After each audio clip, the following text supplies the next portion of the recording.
highlighting there.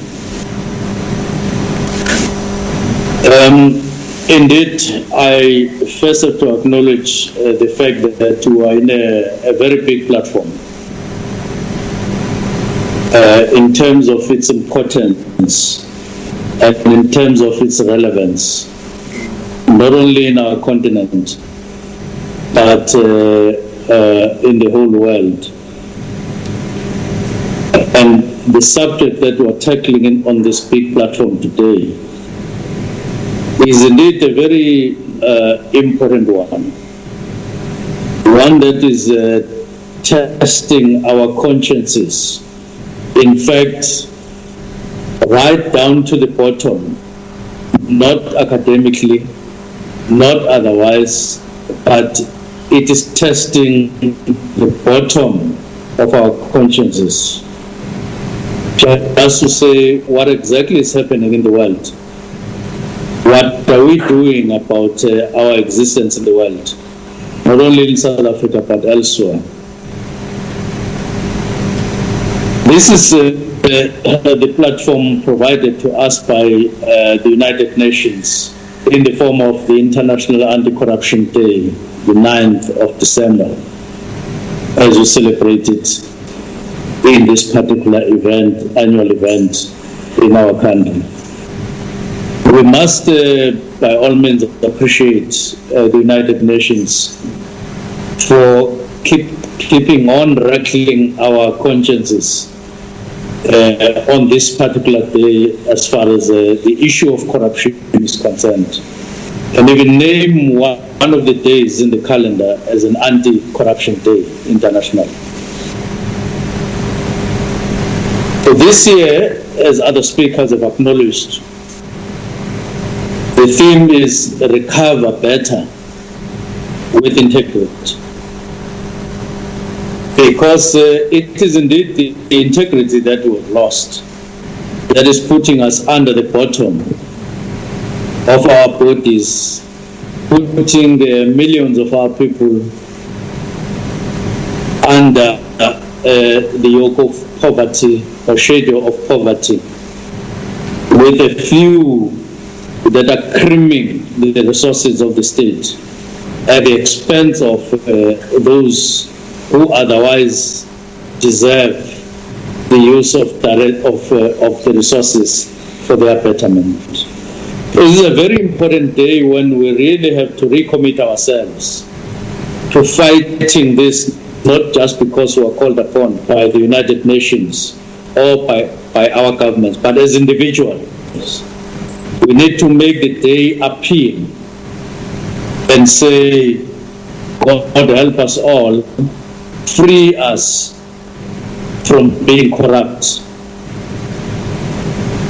By its ratification of UNCAC, South Africa has consented to being bound by the provisions thereof, and has further decisively concluded that its domestic laws and policies concerning corruption will align to international standards. And indeed, this is our firm commitment. And we are making all efforts to actually keep up to those standards and those commitments via our regular reports to the working group as required. But also, we want to make sure that our standards align with the Constitution of the Republic of South Africa of 1996.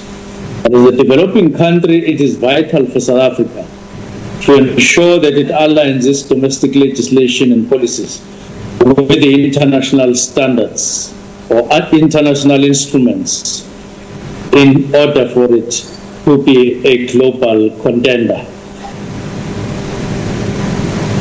As the only legally binding universally anti-corruption instrument, the United Nations Convention on Anti-Corruption has a far-reaching approach and further covers many different forms of corruption, In the main, the convention covers 5 areas in particular, all of which are very important and equally important. 1, the area of preventive measures. The second one, criminalization and law enforcement. 2, international cooperation. 4, asset recovery. And the last one is technical assistance and information exchange.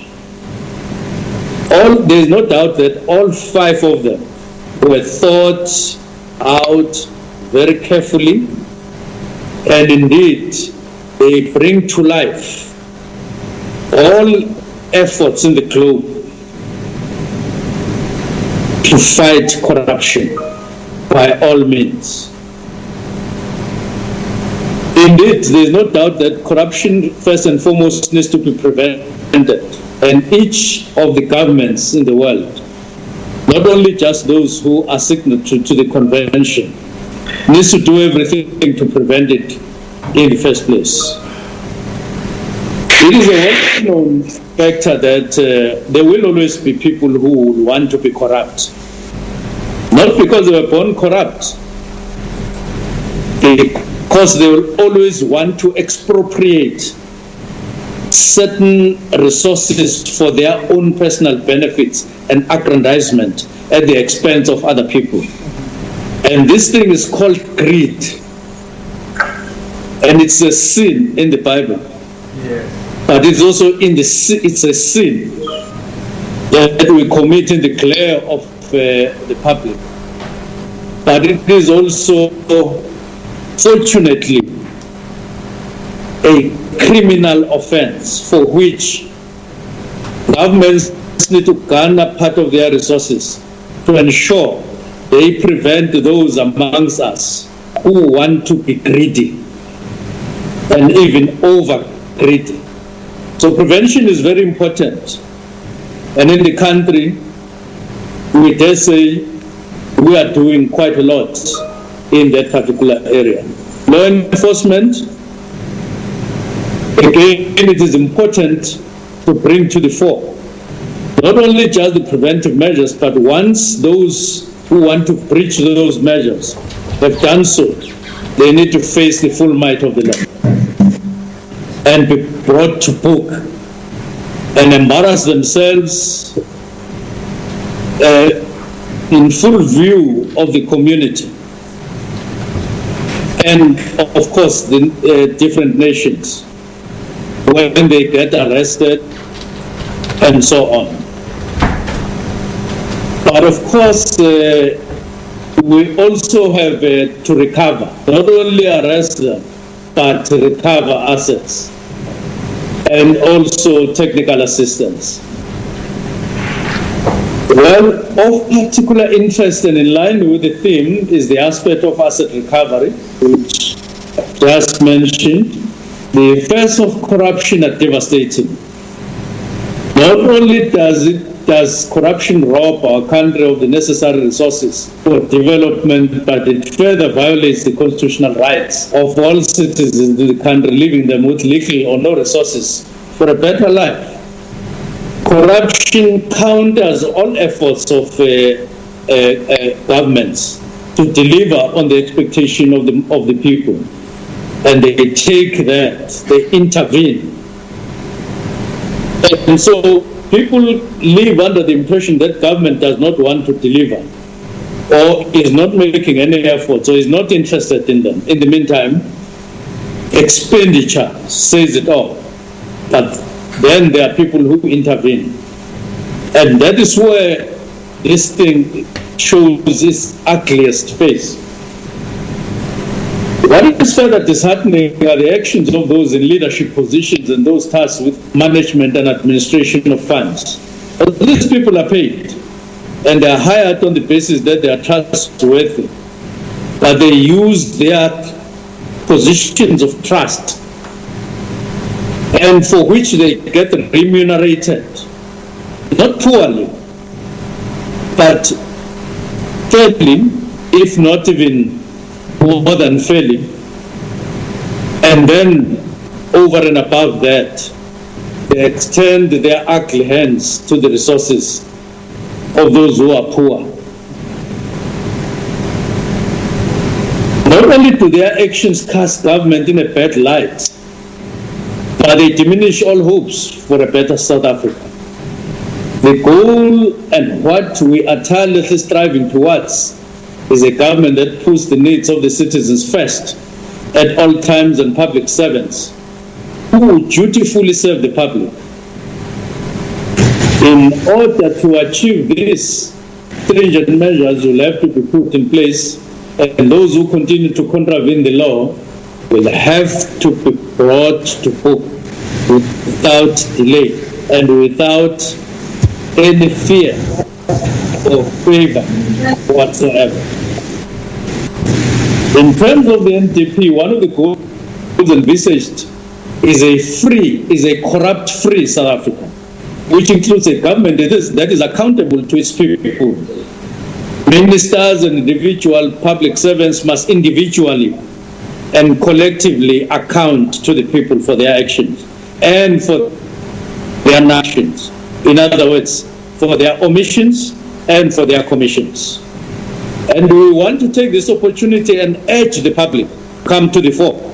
Gone are the days when the public must fear those who are corrupt and get silenced by those who are corrupt, even at their own expense. Public must come forward.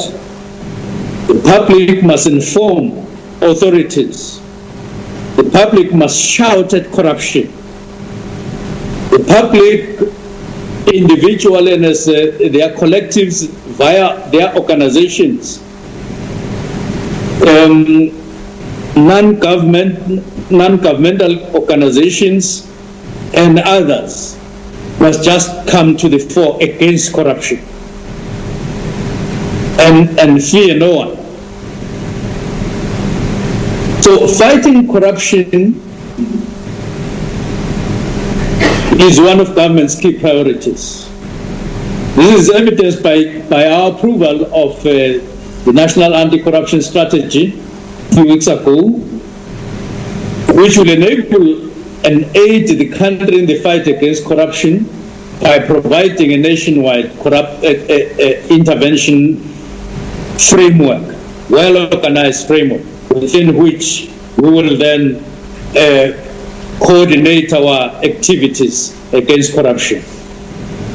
The strategy's reference group comprising academia, civil society, business, government representatives, supported the compilation of this strategy.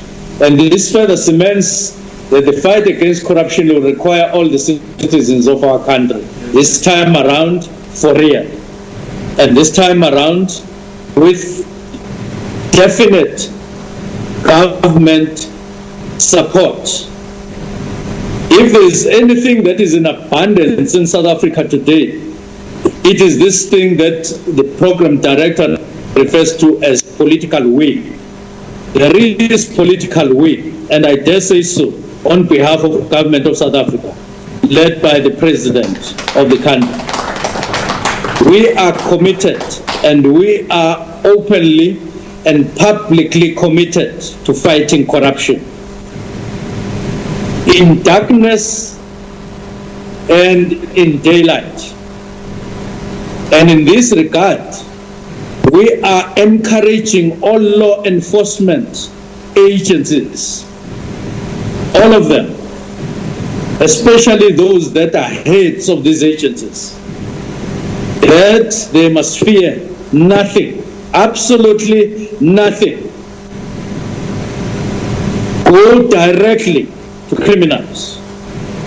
Go directly after corrupt people and deal with them. Government is solidly behind you, and there's no doubt about it.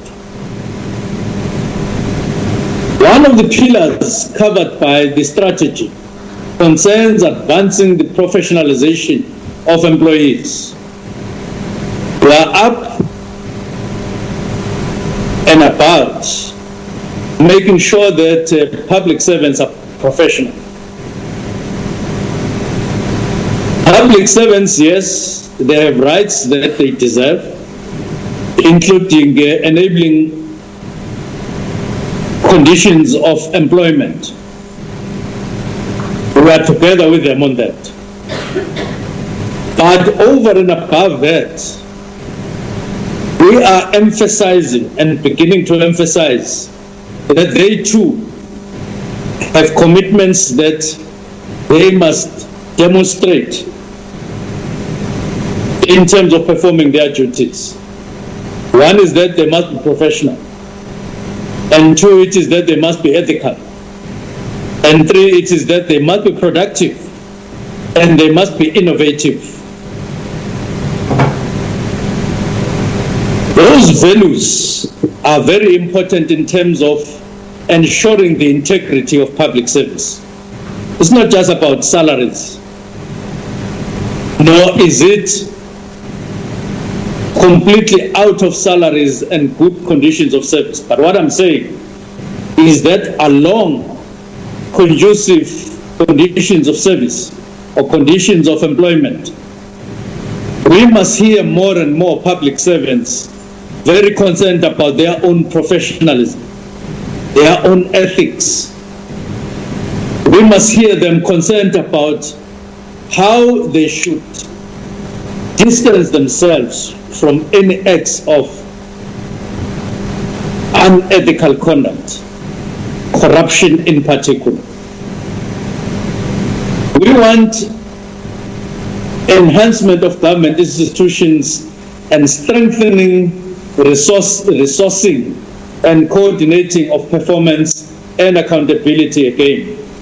And this ties with the country's aspirations as captured in the NDP 2030. Ethical conduct, as emphasized, and organizational integrity are key to eradicating fraud and corruption in public service and administration. Professionalizing the public service, the National School of Government is currently offering compulsory courses. There's a compulsory course just on ethics, which is now offered by, just on professionalizing the public service. All of these are aimed at bettering our public service. And this course grounds them on ethics so that they internalize ethics. Ethical conduct shouldn't be an incident. It should be put in the bag and remembered from time to time. It should be part and parcel of a rounded off public servant, completely rounded, 24/7. That is what we want. Hence, we want this course to help them internalize ethics. As government, we need to regain the public trust, make public service an employer of choice. And the introduction of this course is but one way in which we are hoping to achieve this. Some 30, 40 years ago, you would even see a teacher on a Saturday. The way he would or she would conduct themselves, even in church, even in public spaces, you would know this is a teacher. And through their intervention and participation in community affairs, completely ethical and professional, that's how you would hear about teacher so and so in a particular community. And this is what we want back in terms of characterizing our public servants. Not just to say that they're all teachers, I'm not meaning that, but I'm saying public servants need to make this their career of choice, and it must characterize their overall behavior at work and outside work. So public servants need to be reacquainted with the constitutional values and principles, personify them, and ensure that they conduct themselves ethically in their official duties. We acknowledge that government has a gap. We have a deficit of trust, and we are keenly making all efforts to regain that particular credibility and legitimacy, not just as individuals, but as an institution. Government must be seen to be legitimate, but we acknowledge that we have to earn it, and we have to start earning it now. And public servants must assist government to earn that credibility and trust that we seem to have lost. We acknowledge that openly, but we are making an effort, and great efforts now, to make sure that we regain that trust. And whilst we take cognizance of this past and all of the challenges we have to overcome, we cannot continue to use the very same past as justification for corruption. Our government, like all governments in the world, is under immense pressure to respond to the unprecedented challenges of COVID-19, and we want that integrity. And as we recover the lost ground in terms of growth, economic growth, indeed, as the theme says, we want to recover with ethics in the forefront, with integrity in the forefront. It is during times like this that the machinery and systems of government are not only tested, but are also expected to function efficiently. The onslaught of COVID-19 exposed the gaps of our measures to prevent and combat corruption worldwide. We heard about the cases of corruption when countries tried to respond to COVID-19. But what we cannot afford to do is to give up. That we are not going to do. Forget it. We are following each and every allegation of corruption, and there will be consequence. And we will do everything within the law to ensure consequence. High on our agenda is the promotion of active citizenry, and I've already spoken about that. But citizenry that is empowered to hold leaders and organizations in society accountable. I must take this opportunity and congratulate our Department of Public Service, but also Public Service Commission, over which we provide ministry. Congratulate the School of Government, congratulate the Center for Public Service and Innovation for clean audits, all those 4 institutions. They got clean audits, and they made us proud. That is a leading department, one that seeks to be a model of all other departments. We have a clean audit in the past financial year. And this is what we want, and this is what we need to insist on and maintain upward. We are aware of challenges ahead of us, but with all the initiatives currently underway, we should be able to win this fight. South Africa is committed to rooting out corruption and ensure that it plays a leading role in the global efforts to prevent and combat corruption at all levels. We know when we talk, people still point left and right and say that there's still corruption left and right.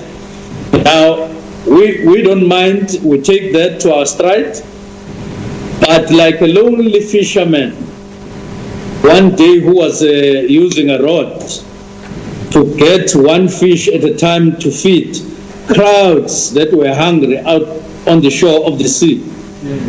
And when he was approached to say, how do you hope to feed all these people getting one fish from the sea at a time?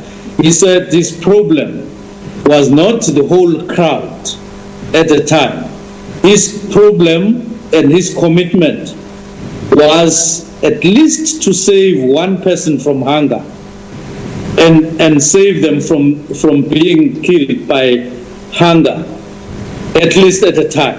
One from the crowd at a time.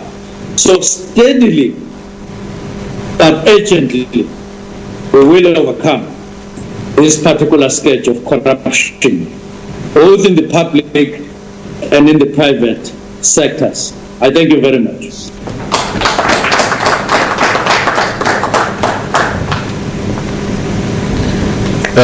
Thank you very much for such powerful commitment, Minister. Very direct and compelling, because that is the political will that is needed, especially assuring professionals to say no political interference where there is crime. All right, there you go. The Minister of Public Service and Administration, Senzo Mchunu, speaking on International Anti-Corruption Day under the theme Recover Better with Integrity. This day is in recognition of the United Nations Convention Against Corruption, which was signed in Mexico in 2003. You'll remember that South Africa is one of the signatories to the convention and ratified in 2004. And I guess it's the days like these that provides an opportunity for political leaders, for government, for business, for legal bodies and lobby groups to join forces against corruption. The minister was saying that law enforcement agencies must fear nothing, absolutely nothing, he says. And he says government is solidly behind you. And South Africa is committed on rooting out corruption. It forms part of our day today. Give us your thoughts on that at the agenda _SABC. We also